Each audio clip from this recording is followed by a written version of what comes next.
ربنا يا ربنا ربنا يا ربنا ربنا يا ربنا ربنا يا ربنا ربنا يا ربنا ربنا يا ربنا.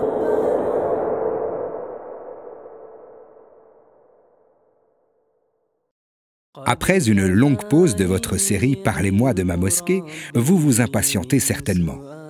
Voilà donc la deuxième partie de l'entretien avec Faisal, qui expliquait dans l'épisode précédent à Abdelrahman son implication dans la mosquée et ses responsabilités de secrétaire général et de responsable des bénévoles de la sécurité, mais aussi de quelle manière est administré le lieu de culte dans ses affaires quotidiennes traitées dans les réunions du bureau. Moins fréquentes, mais tout aussi importantes, les réunions du conseil d'administration. Le CA, c'est une fois tous les mois ou tous les 1 mois et demi. Ça dépend en fait de la disponibilité du membre des CA, parce qu'il y a plusieurs commissions qui interviennent en même temps. Donc on fait un compte rendu en fait des activités des différentes commissions et des différentes personnes qui ont des responsabilités au sein de la mosquée. Tu vas avoir le responsable de la commission communication, tu vas avoir le trésorier qui va faire un bilan sur les finances, tu vas avoir le responsable de l'activité Hajj Umrah, donc le pèlerinage, le responsable bibliothèque par exemple. Le conseil d'administration de la mosquée comprend aussi le responsable des collectes, celui du pôle enseignement et Mustapha, l'architecte dont vous avez fait la connaissance dans le premier épisode de cette série. Chacun, à sa manière, a contribué à faire de cette mosquée un lieu unique, qui a façonné sa personnalité et a su trouver son identité. La mosquée se caractérise par 2 marques de fabrique. La première, c'est l'autonomie. Donc la mosquée ne dépend d'aucun pays, d'aucune fédération. Le projet a été entièrement financé par les dons des fidèles. On considère que la mosquée, c'est un lieu de culte. Elle n'a pas à servir d'avant-poste ou de cheval de Troie ou d'antenne d'ambassade à n'importe quel pays. On est en France. La deuxième marque de fabrique, c'est l'excellence. C'est un petit peu la dynamique et la façon de faire que l'imam a imposée.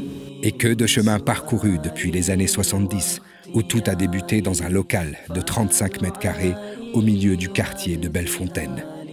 Depuis, le quartier s'est métamorphosé et la dalle sous laquelle se trouvait la mosquée a été détruite. Alors là, on est tout près, mais vraiment tout près du lieu d'emplacement de l'ancienne mosquée. En fait, je devrais dire de la première mosquée, parce que c'est réellement la première mosquée à Toulouse. Donc elle était située là au niveau du lampadaire, à peu près, face à l'EHPAD. Là, on était vraiment dans le principe ou dans le concept de mosquée des caves. Là, vraiment, on était dans une cave. Mais, subhanallah, Allah, il avait mis beaucoup de baraka, il y avait beaucoup de bénédictions là-dedans. Autant elle était petite par la superficie, mais elle avait une importance très grande. Elle avait un impact très grand dans nos vies au quotidien.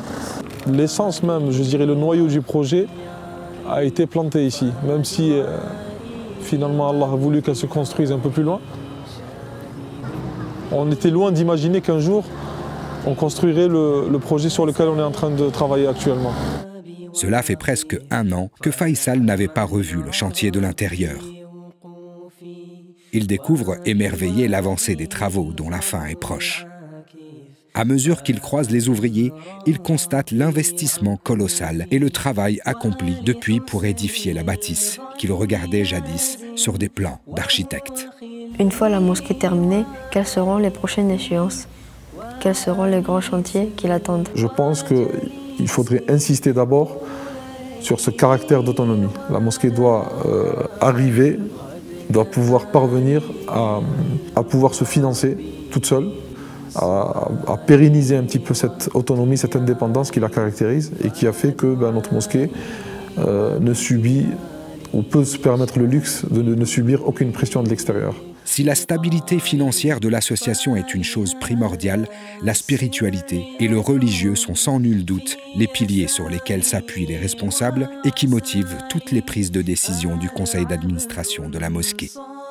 Il est donc tout naturel que l'éducation et l'apprentissage de l'islam et de ses valeurs fassent partie des autres grands chantiers dont la mosquée souhaite assurer la continuité du travail déjà accompli depuis 40 ans. Dans un deuxième temps, je dirais que c'est plutôt la dimension intellectuelle qu'il faudra développer. Je pense que la mosquée a vocation à devenir une école, un pôle de savoir.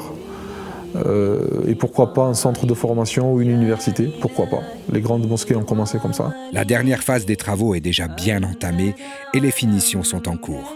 Alors, soyez attentifs et restez connectés pour découvrir très prochainement en images la fin du chantier colossal et, Inch'Allah, connaître la date de l'ouverture de votre mosquée. Ça me laisse bouche bée à chaque fois. C'est impressionnant. Il a un pouvoir d'attractivité ou d'attraction sur moi, ce dôme, c'est impressionnant.